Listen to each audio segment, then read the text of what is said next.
والذين يقولون ربنا هب لنا من أزواجنا وذرياتنا قرة أعين واجعلنا للمتقين إماما. إن الحمد لله نحمده ونستعينه ونستغفره ونعوذ بالله من شرور أنفسنا ومن سيئات أعمالنا. من يهده الله فلا مضل له ومن يضلل فلا هادي له، وأشهد أن لا إله إلا الله وحده لا شريك له، وأشهد أن محمدا عبده ورسوله أرسله بالحق بشيرا ونذيرا وداعيا إلى الله بإذنه وسراجا منيرا. أما بعد فإن خير الحديث كتاب الله، وخير الهدي هدي محمد صلى الله عليه وسلم، وشر الأمور محدثاتها، وكل محدثة بدعة، وكل بدعة ضلالة، الضلالة في النار. محترم اسلامی بھائیوں اور بزرگوں، سفر کے مہینے سے ہم گزر رہے ہیں. اللہ تبارک و تعالیٰ نے اس کائنات کو پیدا کرنے سے 50,000 سال پہلے ہر چیز کی تقدیر لکھ دیا ہے، اور کائنات کو پیدا کرنے سے پہلے ہی اللہ تعالیٰ نے سال بھر کو 12 مہینے میں تقسیم کیا ہے. 12 کے 12 مہینے اللہ کے پیدا کیے ہوئے ہیں. پہلا مہینہ محرم کا اور آخری مہینہ ذی الحجہ کا ہے. انہی مہینوں میں سفر کا مہینہ بھی ہے. سفر کے مہینے سے اس کے متعلق اس حوالے سے مسلم سماج میں، مسلم معاشرے میں کچھ ایسے عقائد و نظریات عمل میں ہیں جس کا قطعاً شریعت سے کوئی تعلق نہیں ہے. میں بات کا آغاز کرنے سے پہلے اس بات کو واضح کرنا چاہتا ہوں کہ ہم تمام ایک اللہ کو ماننے والے ہیں. ہمارا ایمان ہے، ہم تمام کا ایمان ہے کہ جو ہوگا اللہ کی طرف سے ہوگا. نفع کا مالک بھی اللہ تعالیٰ ہے، نقصان کا مالک بھی اللہ تعالیٰ ہے. کائنات کا کل اختیار اللہ کے ہاتھ میں ہے. کسی کا بھلا کرنا اللہ کی طرف سے، کسی کا برا ہونا اللہ کی طرف سے. یہ اختیار اللہ نے کائنات میں کسی کو نہیں دیا ہے، کسی کو نہیں دیا ہے. نہ کسی ولی کو، نہ کسی بزرگ کو، نہ کسی پیر مرشد کو، حتیٰ کہ امام الانبیاء محمد رسول اللہ صلی اللہ علیہ وسلم جیسی عظیم ہستی کو بھی یہ اختیار نہیں ہے. اللہ تبارک و تعالیٰ نے سورہ اعراف میں آپ کے زبانی اس بات کو واضح کیا. اللہ تعالیٰ نے فرمایا قُلْ لَا أَمْلِكُ لِنَفْسِي نَفْعًا وَلَا ضَرًّا إِلَّا مَا شَاءَ اللَّهُ وَلَوْ كُنْتُ أَعْلَمُ الْغَيْبَ لَاسْتَكْثَرْتُ مِنَ الْخَيْرِ. اے نبی صلی اللہ علیہ وسلم، آپ لوگوں سے کہہ دیجئے میں خود بھی اپنے نفع نقصان کا مالک نہیں ہوں. پیارے نبی صلی اللہ علیہ وسلم کی زبانی کہا جا رہا. اے نبی آپ لوگوں میں واضح کر دیجیے اس بات کو کہ میرے نفع نقصان کا مالک بھی میں نہیں ہوں. اس آیت سے پتہ چل رہا ہے کہ دوسروں کو فائدہ پہنچانا، دوسروں کو نقصان پہنچانا تو کجا خود پیارے نبی اپنے نفع نقصان کے مالک نہیں ہیں. جب اللہ کے نبی صلی اللہ علیہ وسلم جیسی عظیم ہستی اپنے نفع اور نقصان کے مالک نہیں ہے، تو جو آپ سے کمتر لوگ ہیں، کوئی ولی کتنا ہی بڑا ولی کیوں نہ ہو، وہ اللہ کے نبی سے تو بڑا مقام نہیں پا سکتا ہے. کوئی بزرگ کتنا ہی بڑا بزرگ کیوں نہ ہو، وہ ہمارے نبی کے مقام کو تو نہیں پہنچ سکتا ہے. اس کائنات کی سب سے عظیم ہستی، اس کائنات میں اللہ کا سب سے برگزیدہ بندہ، اس کائنات میں اللہ کا سب سے محبوب بندہ، اس کائنات کی سب سے افضل شخصیت اگر کوئی ہے محمد مصطفیٰ صلی اللہ علیہ وسلم ہے. اتنی عظیم کائنات کی ہستی کو بھی اللہ نے اختیار نہیں دیا ہے. جب اللہ کے نبی صلی اللہ علیہ وسلم اپنے نفع نقصان کے مختار نہیں ہے تو دوسروں کا کیا حال کریں گے، دوسروں کیا بگاڑیں گے، دوسروں کیا فائدہ پہنچائیں گے. جب پیارے نبی نہیں پہنچا سکتے تو آپ کے نیچے جو ولی ہیں، جو بزرگ ہیں، جو پیر مرشد ہیں، ان کے ہاتھ میں بھی کوئی اختیار نہیں ہے. اللہ تعالیٰ نے سورہ زمر کی آیت میں ایک چیلنج کیا ہے. اللہ نے فرمایا آپ کہہ دیجئے افرأيتم ما تدعون من دون الله ان ارادني الله بضر هل هن كاشفات ضره او ارادني برحمة هل هن ممسكات رحمته قل حسبي الله قل حسبي الله. بھلا بتلائیے لوگوں، اللہ تعالیٰ کہہ رہا ہے وہ لوگوں بھلا بتلاؤ جن کی تم اللہ کے علاوہ پوجا پاٹ کرتے ہو، جن کو تم اللہ کے علاوہ پکارتے ہو، جن کو اللہ کے جن سے تم امید لگاتے ہو، اگر اللہ مجھے کچھ فائدہ پہنچانا چاہے، ان ارادنی اللہ بضر، اللہ مجھے کوئی نقصان پہنچانا چاہے، اللہ مجھے مصیبت میں مبتلا کرے، تو کیا یہ معبودان باطلہ جن کی تم پوجا پاٹ کرتے ہو، جن کو تم خدا کا درجہ دیتے ہو، کیا یہ میری مصیبت کو دور کریں گے؟ یا اللہ مجھے کوئی نعمت دینا چاہے، فائدہ پہنچانا چاہے، رحمت دینا چاہے، تو کیا اللہ کی دی جانے والی رحمت کو یہ روک سکتے ہیں؟ نہیں. اگر ان کے اندر کچھ اختیار ہے، جن کی تم پوجا کرتے ہو، جن کو تم خدا کا درجہ دیتے ہو، ان کے اندر کچھ اختیار ہے تو پھر روک کے دکھائے. اللہ کسی کو دینا چاہے تو روک کے دکھائے، اللہ کسی کو مصیبت میں گرفتار کرنا چاہے تو ان کو مصیبت سے نجات دے کے دکھائے. نہیں کر سکتے. اسی مفہوم کو اللہ نے سورہ فاتر میں بیان کیا ما یفتح اللہ للناس من رحمہ فلا ممسک لها وما یمسک فلا مرسل له من بعده وهو العزیز الحکیم. اللہ کسی کے رحمت کا دروازہ کھولے تو کوئی اس دروازے کو بند کرنے والا نہیں ہے، اور اللہ کسی کو رحمت روک لے تو کوئی اس رحمت کو جاری کرنے والا نہیں ہے. اللہ کسی کو بھلا کرنا چاہے، اللہ کی طرف سے آنے والے بھلائی کو کوئی روک نہیں سکتا ہے. اللہ کسی کو مصیبت میں گرفتار کرنا چاہے تو اس مصیبت سے کوئی اس کو نجات دینے والا نہیں ہے بھائیو. اس لیے اللہ نے کہا ہے تم ایسوں کی عبادت مت کرو جن کے پاس کوئی اختیار نہیں ہے. وَلَا تَدْعُ مِن دُونِ اللَّهِ مَا لَا يَنفَعُكَ وَلَا يَضُرُّكَ. اے نبی آپ ایسوں کو مت پکارو، آپ ایسوں کی عبادت مت کرو، آپ ایسوں سے دعا مت کرو جو نہ آپ کو فائدہ پہنچانے کی طاقت رکھتے ہیں نہ آپ کو نقصان پہنچانے کی طاقت رکھتے ہیں. وہ خود محتاج ہیں. جن کو تم پکارتے ہو وہ خود تمہارے محتاج ہیں، وہ خود اللہ کے محتاج ہیں.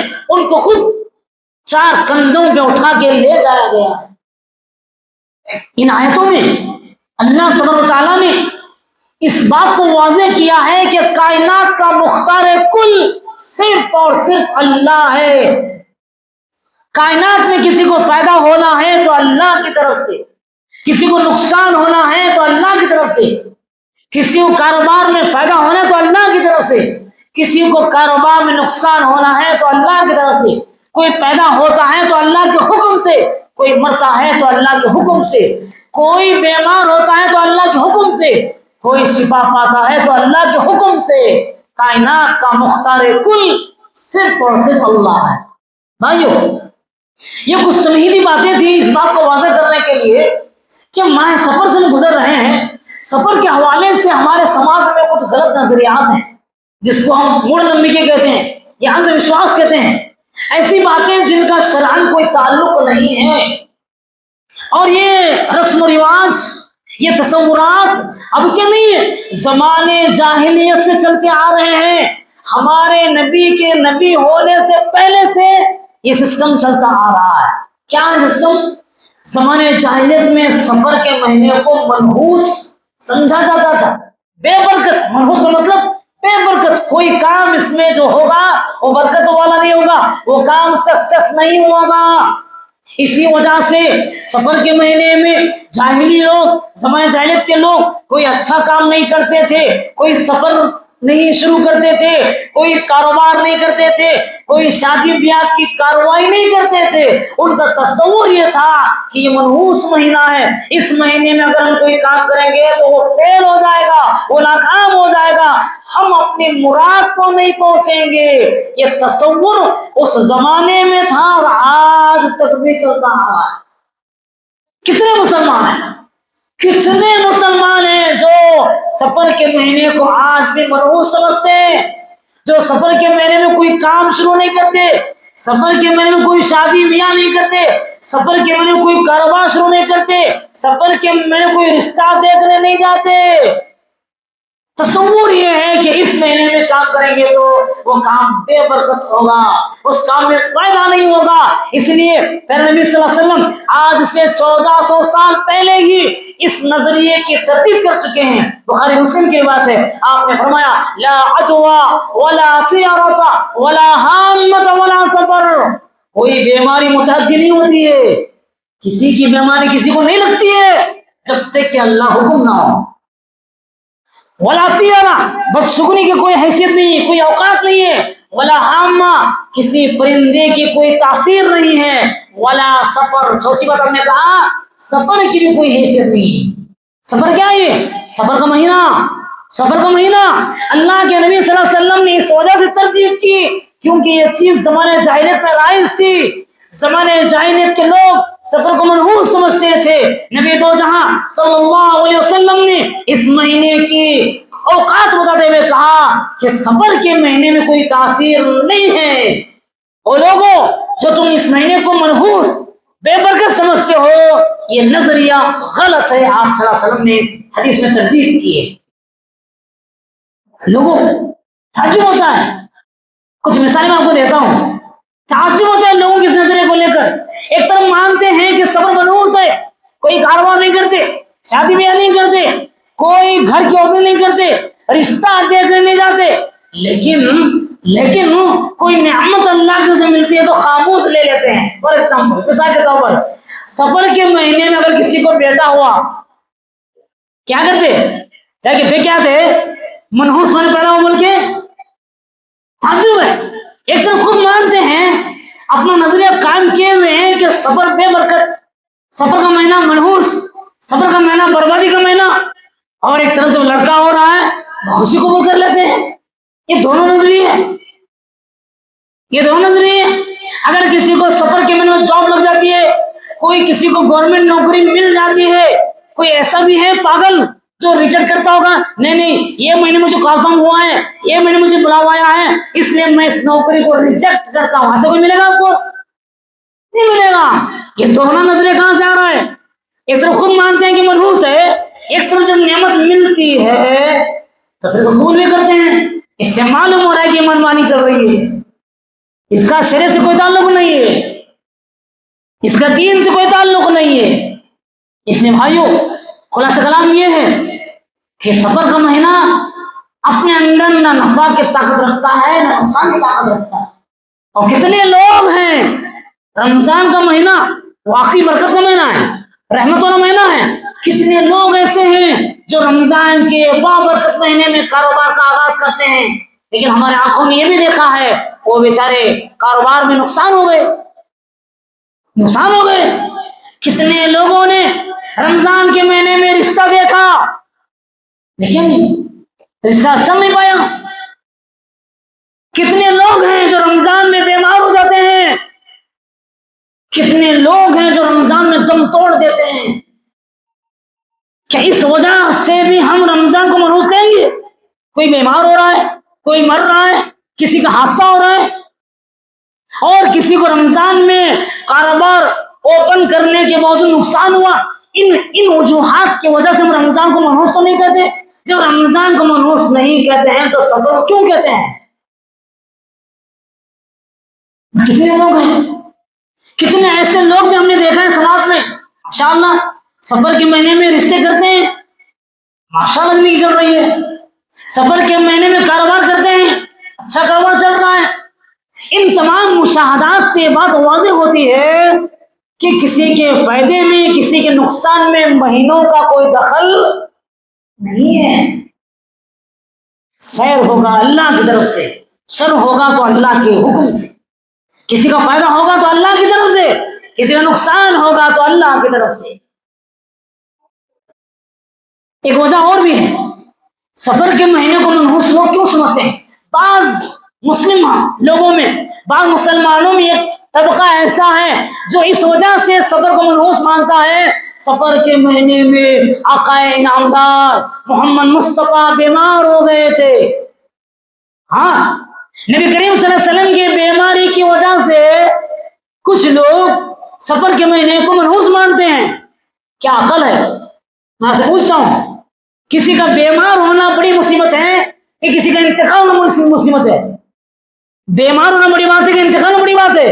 انتقال بڑی بات ہے. مانتے اس بات کو کہ سفر کے آخری ایام میں ہمارے نبی بیمار ہوئے، لیکن ربیع الاول کے مہینے میں آپ کا انتقال ہو بھائیو. نبی کی وفات دنیا کے مسلمانوں کے لیے سب سے بڑی مصیبت ہے. نبی کی وفات سے بڑھ کے کیا مصیبت ہو سکتی ہے؟ نبی کے بیمار ہونے کی وجہ سے سفر کو منحوس مانا جا رہا ہے، تو ربیع الاول کو تو اس سے بڑا منحوس ہونا چاہیے. اس لیے کہ ربیع الاول کے مہینے میں اس کائنات کے عظیم انسان محمد مصطفیٰ صلی اللہ علیہ وسلم کو انتقال ہوا ہے. لیکن نہیں سمجھتے. یہ تضاد ہے. یہ تضاد اس لیے ہے کہ یہ لوگوں کا بنایا ہوا نظریہ ہے، یہ لوگوں کی بنائی ہوئی رسم ہے، یہ جاہلیت کی طرف سے آنے والے رسم و رواجات ہیں، ورنہ اسلام کے کسی بھی حکم میں تضاد نہیں ہے، مخالفت نہیں ہے. اس لیے بھائیو، ہم تمام کو اس عقیدے سے اپنے آپ کو صاف کرنا چاہیے. ایک مسلمان زندگی کی ہر حالت میں اللہ پہ یقین کرتا ہے، اس کا بھروسہ اللہ پہ ہوتا ہے. وہ مالک الملک، وہ جو چاہتا ہے دنیا میں وہ ہوتا ہے.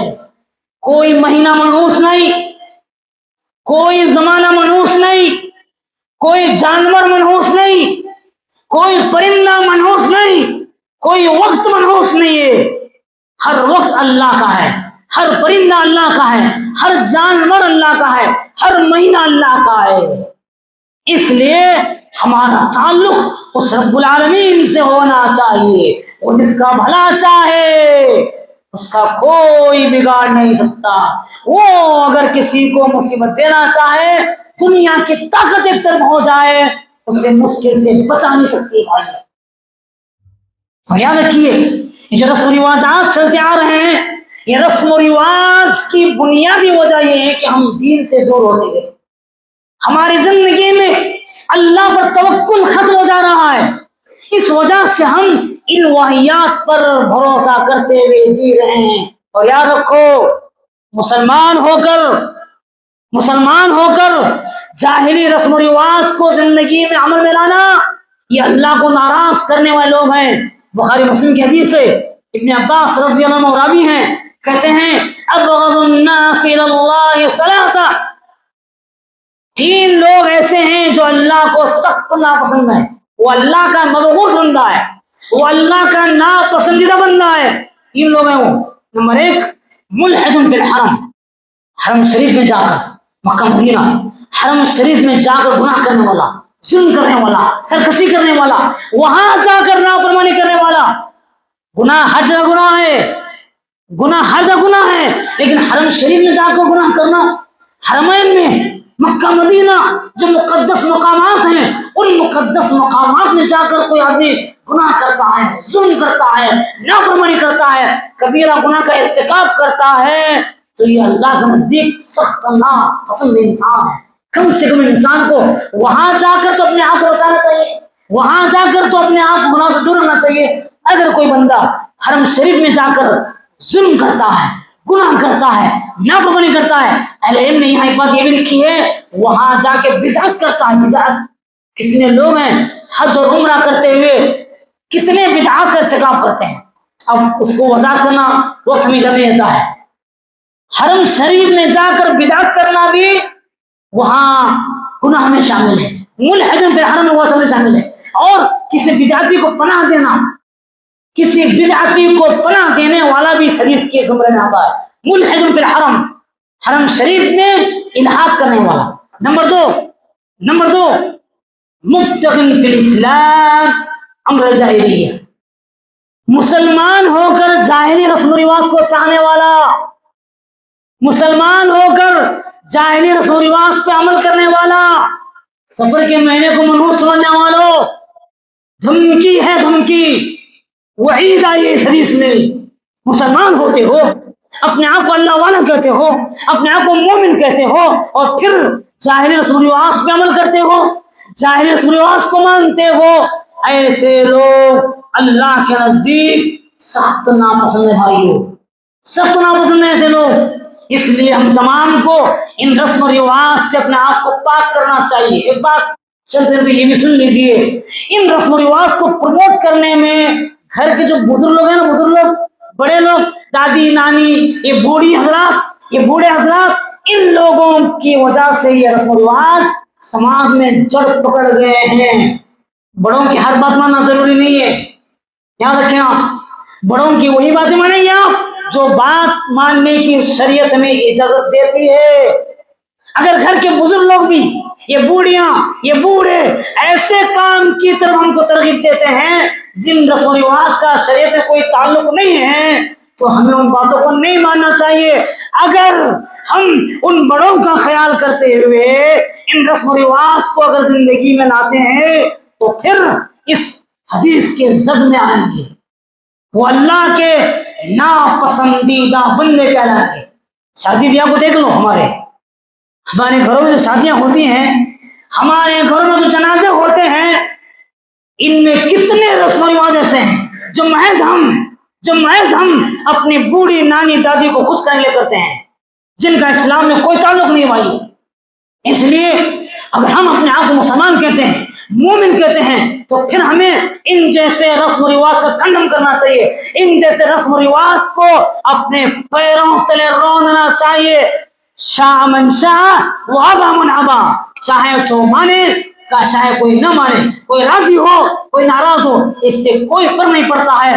اللہ کے لیے جیتا ایک مسلمان، ایک مومن اللہ کی رضامندی کی جستجو میں ہمیشہ رہتا ہے۔ بھائیو، سفر کے مہینے کے علاوہ کئی اور چیزیں ہیں جو ہمارے سماج میں لوگ بدشگونی لیتے ہیں۔ بدشگونی مثال کے طور پر بلی ہے، راستے میں بلی آ لے جاتی ہے۔ کتنے لوگ ہیں اپنی لا علمی کی وجہ سے، دین سے دوری کی وجہ سے، اللہ پر عدم توکل کی وجہ سے اپنا سفر بند کر لیتے ہیں۔ کیوں بند کیے؟ جا رہے تھے محض اس لیے واپس آئے کہ بلی آگے آئی ہے۔ کتنے لوگ ایسے ہیں جو گھر کے کسی چھت پہ کوئی الو بیٹھ کے پکارا تو سمجھ جاتے ہیں کچھ تو ہونے والا ہے۔ اللہ اللہ، ایسا کمزور عقیدہ، ایسا کمزور ایمان۔ پرندوں پہ بدشگونی، جانوروں پہ بدشگونی، کسی مہینے سے بدشگونی لینا شرک، الطیرۃ شرک۔ نبی نے فرمایا الطیرۃ شرک، بدشگونی لینا شرک ہے، شرک۔ اس لیے کہ بدشگونی کا مطلب یہ ہے کہ آپ اس بات کو مان رہے ہیں کہ اس کے اندر بھی نقصان پہنچانے کی طاقت ہے، حالانکہ نفع نقصان کا مالک اللہ ہے۔